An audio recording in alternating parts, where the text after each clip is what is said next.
They say the worst nights start like any other. Ordinary. Forgettable.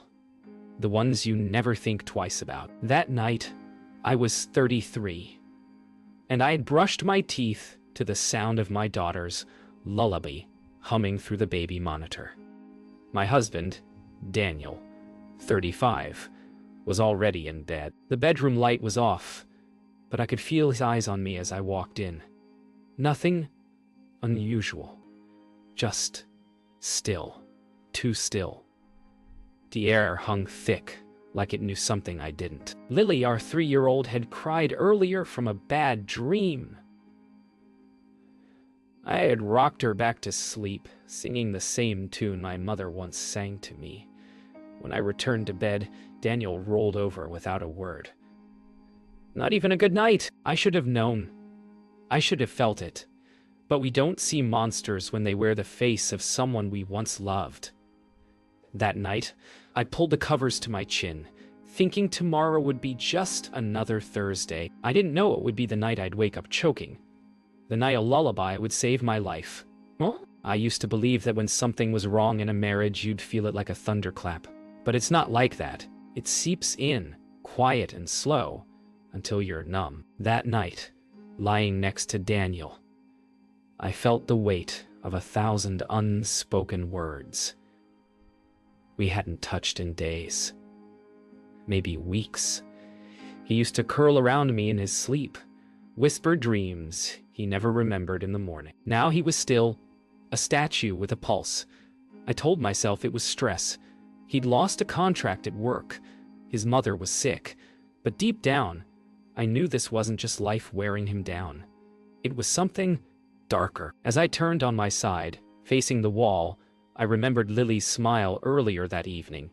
She had painted us a family with crayons. 3 stick figures holding hands. But in her picture, Daniel didn't have a face. Funny, the things kids know without knowing. I tried to slow my breathing to match his.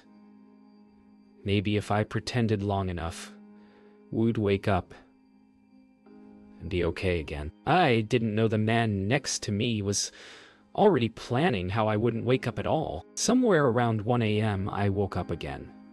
No reason, no sound. Just a feeling. The kind that makes your skin crawl before your brain catches up. I listened. The house was silent. Too silent. Lily usually stirred in her sleep, kicked the wall, or mumbled something sweet. But there was nothing tonight. I reached over and clicked the baby monitor volume up. Still nothing. Next to me, Daniel's breathing was slow, but wrong. Not the soft rise and fall I knew. It was shallow, measured, like he wasn't asleep at all. I didn't move. I kept my hand under the blanket, fingers wrapped around nothing, pretending to sleep. My heartbeat started climbing in my chest, thudding against the mattress. Then I heard it, not with my ears, but inside me. Something was coming. You learn in moments of fear how to stop time. I stayed there, frozen, every instinct screaming, but my body refusing to move. My mind spun in silence. Was I overreacting? Was this paranoia? Or was something really about to happen? Daniel shifted. I felt it. The mattress giving just slightly, like a ripple in still water. He hadn't moved in hours, but now his breathing changed. Faster, sharper. He was awake, and he knew I was too. I wanted to reach for my phone, for Lily, for anything, but I couldn't risk it. I kept my eyes closed and let my body go limp, feigning sleep. In that moment, I realized I wasn't next to my husband anymore. I was next to a man pretending to be someone I trusted. And that man was waiting, watching. Minutes passed. Or maybe hours. Time didn't matter anymore. Then, through the baby monitor came a sound that shattered the silence. Lily's cry, not loud. Just one soft, sleepy wail. But it was enough. I felt Daniel flinch, not out of concern, out of frustration. I turned my head just enough to see him, his jaw tight, his fists clenched under the sheets. He wasn't asleep. He wasn't even pretending anymore. Something in him snapped at that moment. I saw it, felt it. That single cry from our daughter was a warning bell, a voice from the shadows telling me get up. Now. I slid one foot out of bed, then the other, every muscle screaming not to make a sound. I didn't know yet that those would be the last peaceful steps I'd take in my home, because the next time I faced my husband, he would be holding a pillow, and I would be gasping for air. The scream didn't come right away. When I opened my eyes, it was still dark. But something was wrong, crushingly, suffocatingly wrong. Daniel was on top of me. At first, I thought I was dreaming. His face was inches from mine, twisted, unfamiliar. His hands pressed the pillow hard against my face. The weight was brutal, cutting off everything. No air, no light, just pressure and terror. I thrashed. Knees, elbows, anything I could move. I tried to scream, but the sound never made it past the cotton. My world shrank to inches, to seconds, to the primal fear of dying in your own bed. And then I thought of Lily, alone, sleeping, unprotected. That thought cracked something open inside me. I fought, not like a scared wife, like a mother trying to get back to her child. My hand found his cheek and dug in, nails scraping, clawing, tearing. He grunted in pain but didn't stop. And still, no scream. Not yet. Somewhere in the panic, instinct took over. I bucked my hips, twisted my body, and finally slipped one arm free. My elbow connected with his ribcage. Hard. He let out a sound, half snarl, half growl. The pillow slipped just enough for air to rush back into my lungs. I gasped. It was the sound of being reborn. I didn't stop to think. I screamed.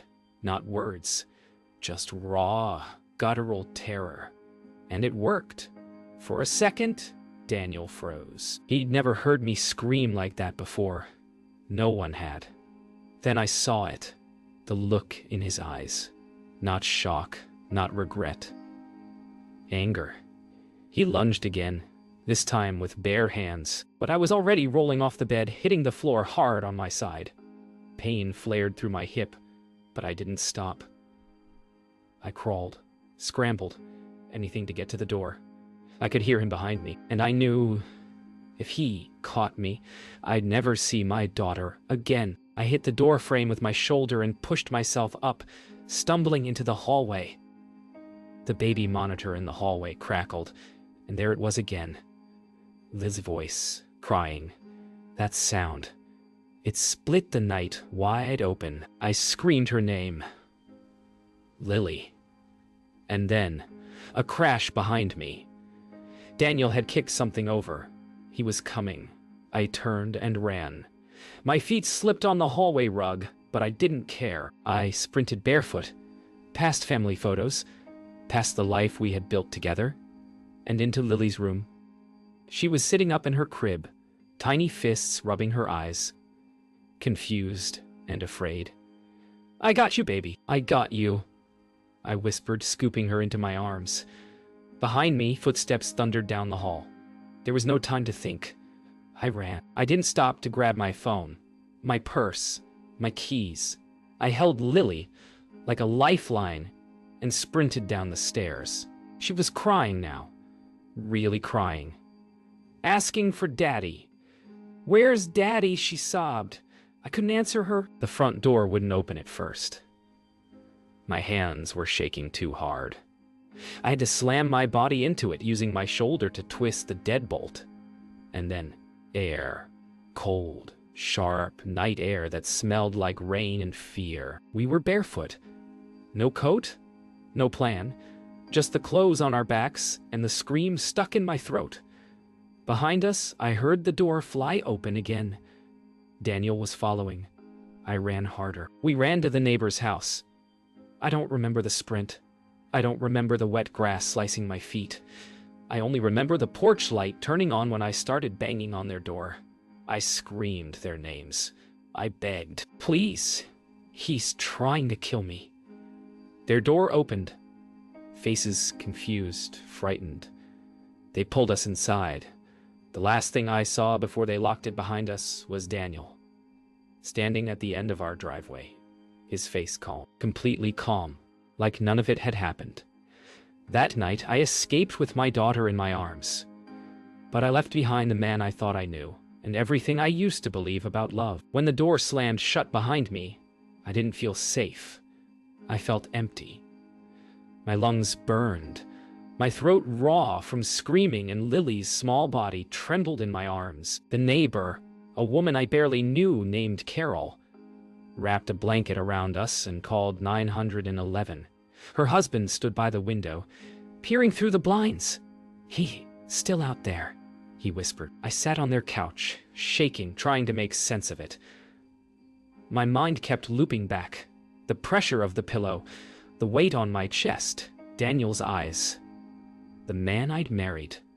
The father of my child. Lily kept asking, "Mommy, where's Daddy?"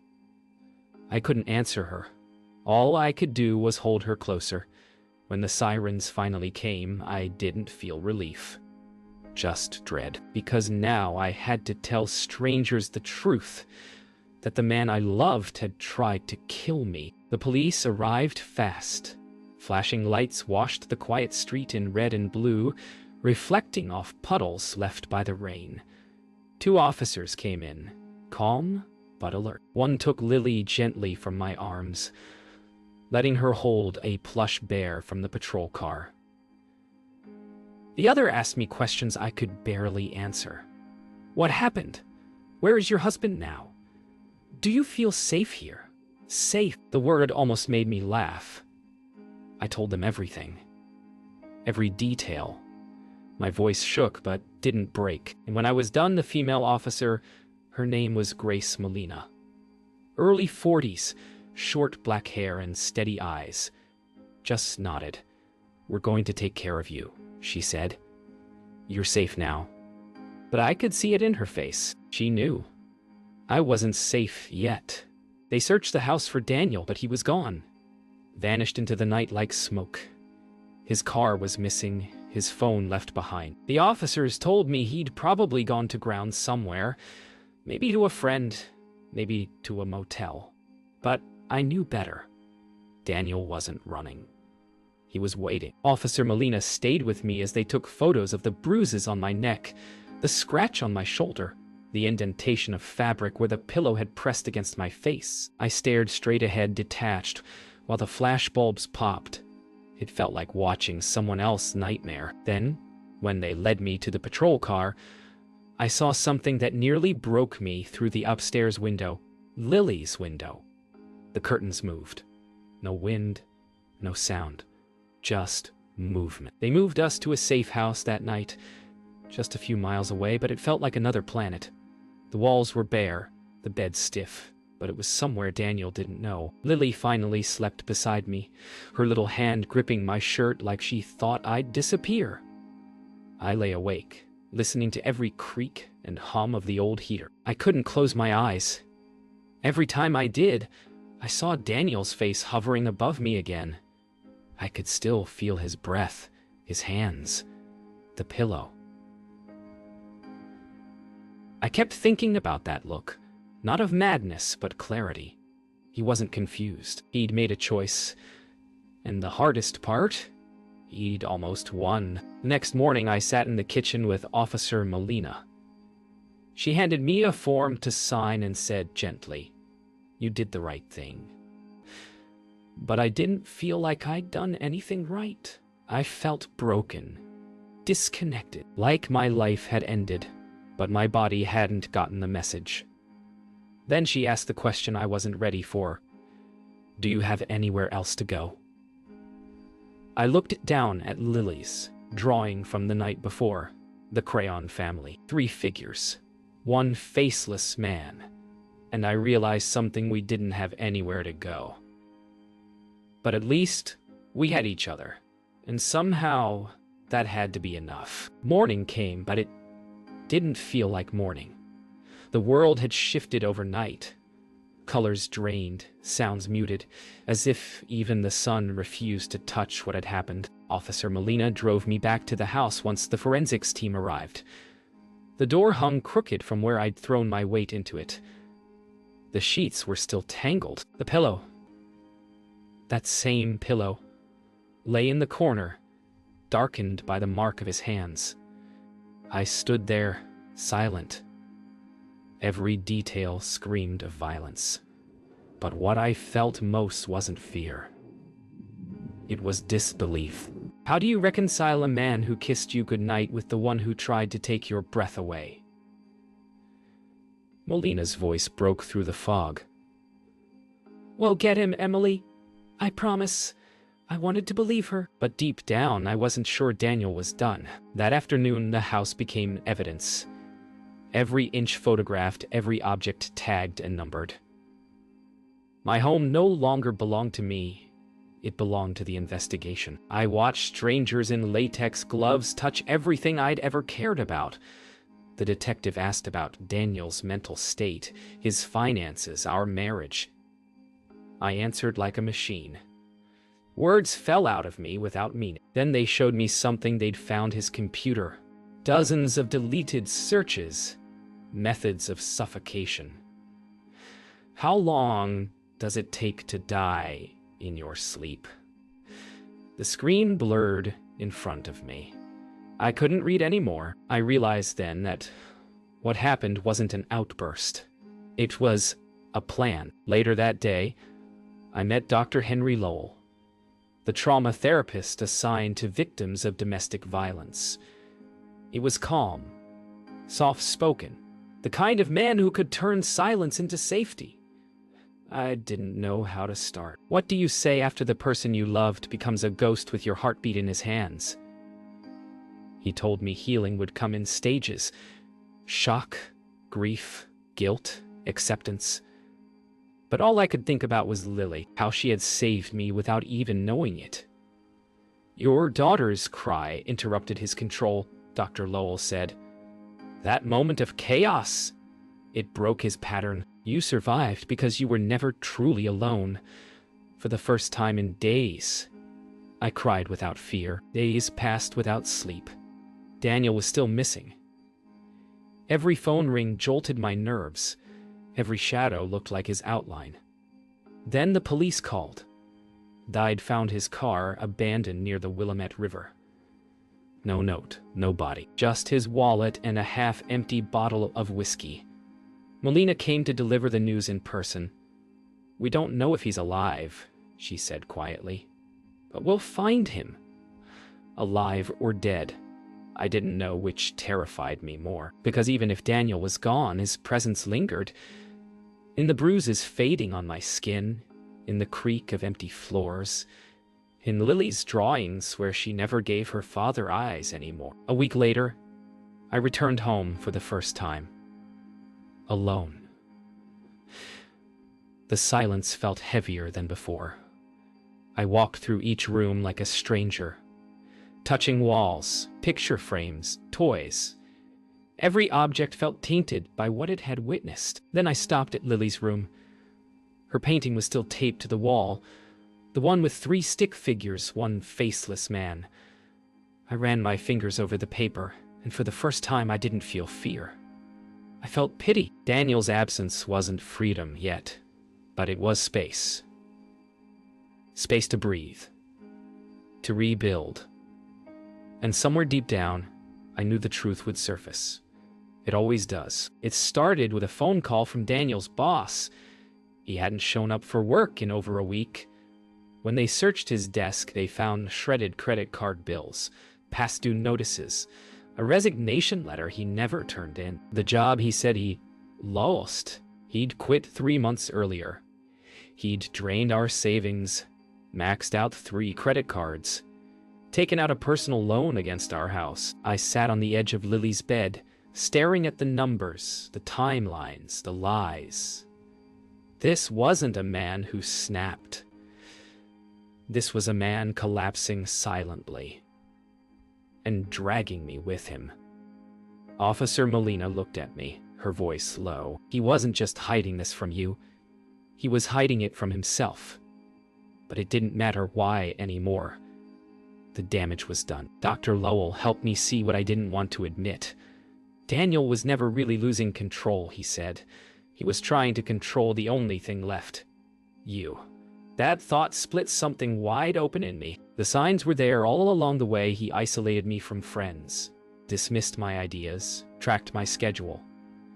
I had mistaken it all for stress, for male pride, for love that just needed patience. But it wasn't love. It was possession. And when he realized he couldn't afford the life he promised, he decided no one else should have me either. It wasn't rage. It was logic. Cold. Calculated. Cruel. A week later, they traced Daniel's last known location to a storage unit on the outskirts of the city. Inside, they found something worse than I could imagine. Photos. Of me. Of Lily. Of our house at different angles. Labeled, dated, organized. Boxes of supplies, gloves, rope, burner phones, notebooks. He'd been planning his escape. Or something darker. One officer said quietly, "This wasn't spontaneous. This was a campaign." That's when I understood. I hadn't just survived an attack. I'd escaped a hunter. I stopped sleeping after that. The idea that someone could live beside you, share your bed, eat your food, and secretly plot your end, was a weight I couldn't carry. Every time I closed my eyes, I heard Lily's cry again, not as fear, but as fate. That single sound had shattered his rhythm, broken his plan. It hadn't just saved me. It had saved her, because I realized something I hadn't dared ask before. If he had succeeded, what would he have done next? Then came the call. Daniel had been spotted in Eugene, Oregon, alone, disheveled, using a stolen ID to rent a motel room. He was arrested quietly. No fight, no remorse, just silence. They brought him back in cuffs. When I saw the photo from booking, I didn't recognize him. He looked small, like all the weight, all the venom had drained from his bones. But I wasn't fooled. The man in that cell was still dangerous, because a predator doesn't stop being a predator when he's caught. He just waits. The courthouse smelled like old paper and dust. I sat in the front row, hands folded in my lap, waiting. My palms were slick. My heart was quiet, not pounding, not racing, just quiet.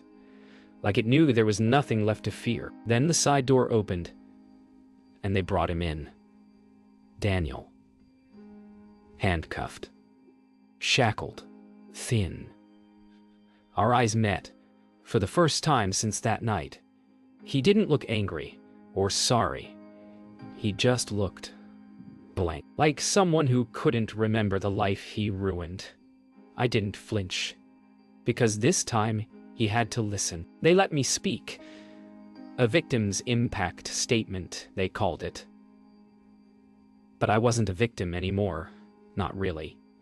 I was a mother, a survivor, a woman who had clawed her way back to breath and life and safety. I stood, hands trembling only slightly, and read from the paper I'd rewritten 10 times. I loved you once. I trusted you with my daughter, with my life, and you tried to silence both. But I'm still here. We're still here, and no matter where they put you, you'll never have that power again. He didn't blink, didn't move, but that wasn't the point. I didn't speak to change him. I spoke to release me. The prosecutor read out the charges: attempted murder, child endangerment, unlawful restraint. Each word hit like a stone, not because I doubted them, but because hearing them aloud made it real in a new way. Daniel pleaded not guilty. Of course he did. But the evidence was overwhelming. The photos, the searches, the bruises, the baby monitor that caught Lily's cries, and my scream seconds after. It would take months for the case to close.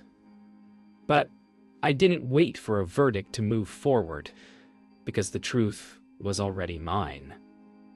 I lived it. I survived it. And I was no longer afraid of him. After court, I stepped outside into the sun. It was the first time in months that light didn't feel heavy. I looked up and felt the warmth on my face, not guilt, not fear, just light. Lily ran to me from where Officer Molina had been standing. She hugged my legs, looked up and said, "Can we go home now?" And I realized we already were. Not the old home, not the house with the creaking stairs and the broken locks. This moment, this safety, this freedom, that was home now. That night I slept, really slept. No dreams, no shadows, no footsteps in the dark. Just Lily's slow breathing beside me, the quiet hum of a new home, the peace of having survived. Daniel's trial would go on. There would be headlines, questions, opinions. But I didn't need justice to be whole, because justice had already been served. In every breath I took, in every laugh Lily gave me, in every single morning I woke up free. He tried to end my story. But this is only the beginning. Healing doesn't arrive with a finish line. It's not a sunrise. It's not a court verdict. It's 100 quiet moments when the fear doesn't win. I started over in a small rental on the edge of town. White walls, hardwood floors, a backyard with a crooked swing Lily loved from day one. At night, I still checked every lock, still jumped at loud noises. But there was no more hiding, no more silence. I told our story. I wrote it down. I spoke to other women, and slowly my voice came back. Not the one I used to have. A stronger one. The kind that only comes from walking through fire and making it out whole. Lily healed in ways I hadn't expected. She stopped asking about Daddy. Stopped drawing him. One morning she brought me a picture she'd drawn. Just 2 figures this time. Me and her. Holding hands. No shadow. Just sunshine and flowers. "It's us," she said. "We're happy now." I smiled. Tears burning the edges of my eyes. She would remember something. Someday. But not the fear. Not the screams. She would remember my arms around her, and the way we ran toward life. One day I visited the old house, not to move back, just to say goodbye. It sat empty, cold, the windows boarded, the grass overgrown, but it no longer scared. I walked through the hallway, the one I'd sprinted down barefoot, Lily in my arms, and touched the wall like I was closing a chapter. "This place tried to end me," I whispered. Then I turned the key and left it behind. I didn't need to carry it anymore. Reese, I sure would use anymore. I speak now. Not just to survivors, but to anyone living in the quiet before the storm. You know that silence. That weight. That chill down your spine when nothing's wrong. But something is. Don't ignore it. Don't wait until the scream. You deserve to be safe. To be believed. To survive. Not just the violence, but the before and after. I didn't think I was strong. But strength doesn't always look like fists or fire. Sometimes it's the sound of your daughter crying in the dark. And your body listening. Lily's laughter is louder now. She runs barefoot through the grass. She sings without fear. She sleeps through the night. And I do too. I watch her sometimes from the porch. Sunlight on her curls, joy in her little feet. She saved my life without knowing it. A single cry that cracked the night wide open. I survived because of her. But I stayed alive. Because I chose to. And every day we wake up together. In light, in safety, in love, is the loudest answer to the man who tried to silence us. We're still here. We're still here.